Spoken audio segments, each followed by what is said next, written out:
Vambora, minha gente, vamos logo começar a falar então do jogo que podemos projetar a partir dessa segunda-feira, o primeiro jogo da final do Campeonato Gaúcho, clássico Grenal, primeira partida na Arena, segunda partida no Beira-Rio. E quem chega melhor, minha gente? Eu acho que chegam muito equilibrados, porque o Grêmio é um time em construção e o Inter é um time que está tentando juntar as peças para se construir. O Grêmio, um dia ele é médico, outro dia ele é monstro. O Grêmio impressiona contra o Juventude na Arena, mas o Grêmio contra o Juventude no Jacone, aliás, tem sido recente isso, né? Os últimos jogos, o Juventude tem 7 gols, o Grêmio tem 1 nos últimos 3 jogos. Então, assim, a gente não sabe qual o Grêmio que virá. E o Inter está tentando recompor peças. O Inter precisa necessariamente de Alan Patrick. O Inter é um time com o Alan Patrick e é um time sem o Alan Patrick. Tendo o Alan Patrick, eu acho que o Inter resolve boa parte dos seus problemas. Porque, embora o Carboneiro não seja o Wesley, ele é do lugar, ele é da posição. O Vitinho está crescendo, pode ser o cara pela direita. Tem essa questão do Bruno Henrique, o Thiago Maia pode jogar, né, se voltar, se não definir a sua ida para o Santos. Já foi avisado a ele que ele vai ser reintegrado. Enfim, tudo passa pelo Alan Patrick. Então os dois times chegam mais ou menos em circunstâncias parecidas. Aquela ideia do Inter de que era um time que veio de 24 para 25, ela se desmanchou, né? Porque o Inter perdeu boa parte dos titulares. Muitos desfalques lesionados, né? Tendo que fazer tratamento aí no departamento médico. CCD, Vini, vocês concordam, discordam? Eu acho que o Inter é um time que a gente sabe mais do que o Grêmio. O Grêmio realmente é essa analogia e essa comparação com o médico monstro. É um pouco do que a gente vê na prática do Grêmio. A gente não tem a mínima ideia de como o Grêmio vai produzir, o que o Grêmio pode produzir. O Grêmio precisa ter mais protagonistas definidos para ganhar do Inter. O Inter tem, hoje, jogadores que a gente sabe que fazem a diferença, né? O Alan Patrick é dos mais fortes, mas tem também o Wesley, se tiver condição, o próprio Valência, para mim, é o jogador mais perigoso do Inter nesse momento. E o Grêmio ainda não tem. E eu não estou aqui dizendo que os jogadores do Grêmio são ruins em relação... Não é nada disso. É a construção de protagonismo em jogos grandes. O Grêmio ainda não tem. O Kike Oliveira pode ser? Pode. O Monsalve pode ser? Pode. O próprio Bright White é um pouco mais experiente? Sim, pode. Mas nada que defina ainda uma supremacia do Grêmio. Eu vejo o Inter como favorito nos clássicos e não diminuo o Grêmio por isso. E o Grêmio precisa fazer muito mais do que fez até agora para vencer os jogos, né? Ou vencer um jogo e conseguir o título no segundo jogo. Sempre lembrando que, pela dificuldade do fator local, a decisão para o Grêmio é sábado.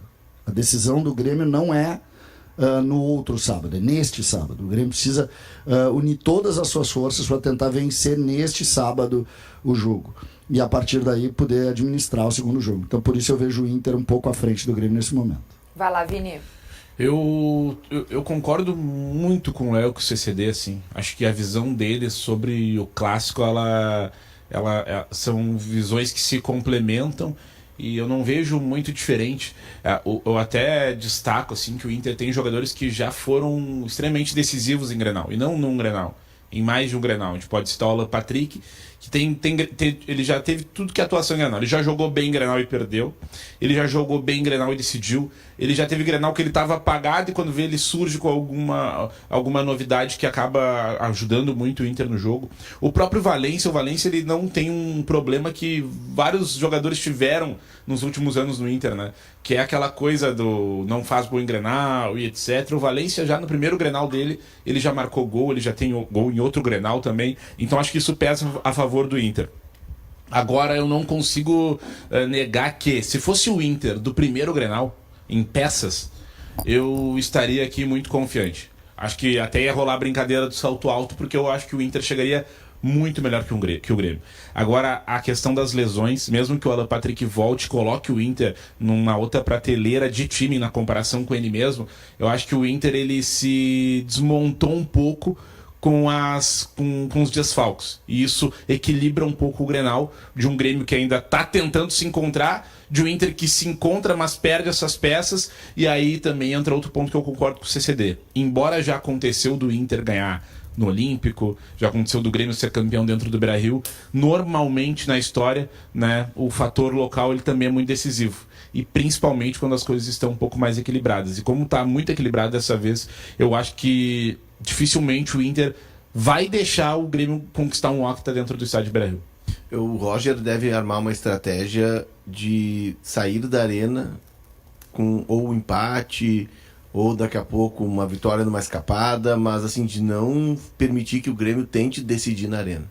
Vai passar, a forma do Inter de jogar vai passar muito por essa circunstância do primeiro jogo ser na arena. Talvez se o Bruno Henrique não puder, vai botar o Ronaldo, vai fechar um pouquinho mais. O Inter vai ser um time mais marcador do que propositivo. Vai jogar, porque a característica do Inter também é jogar. Ele não vai baixar as linhas, fazer o que o Grêmio fez no segundo tempo, um a menos. Mas o Inter vai ser mais cauteloso, porque o Inter vai tentar levar essa vantagem para o Beira-Rio, ou vai levar a decisão para o Beira-Rio. Algo que ele buscou durante toda a fase classificatória, usando titulares, inclusive contra o São Luís.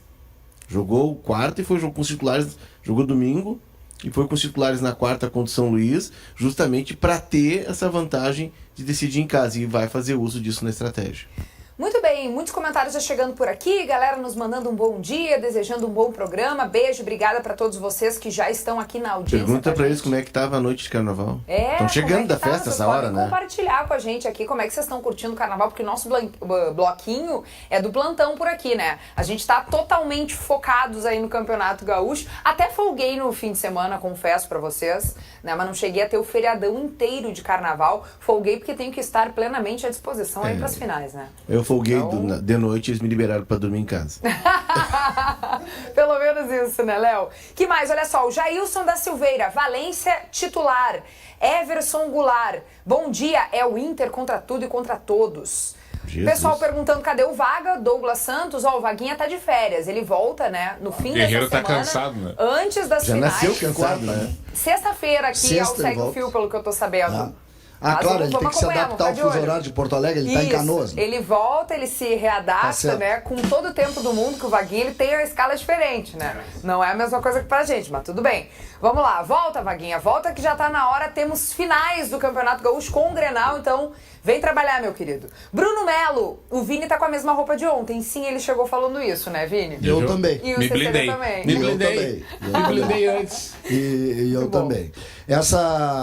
Essa relação, eu queria entrar na linha do tom das mensagens, tá?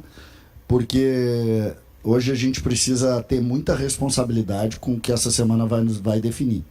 Nós vamos ter temas polêmicos, sim, e nós temos que cuidar porque é orquestrado, que é montado para criar conflito. Porque está muito perigoso, e eu defendi ontem no programa da noite, defino agora.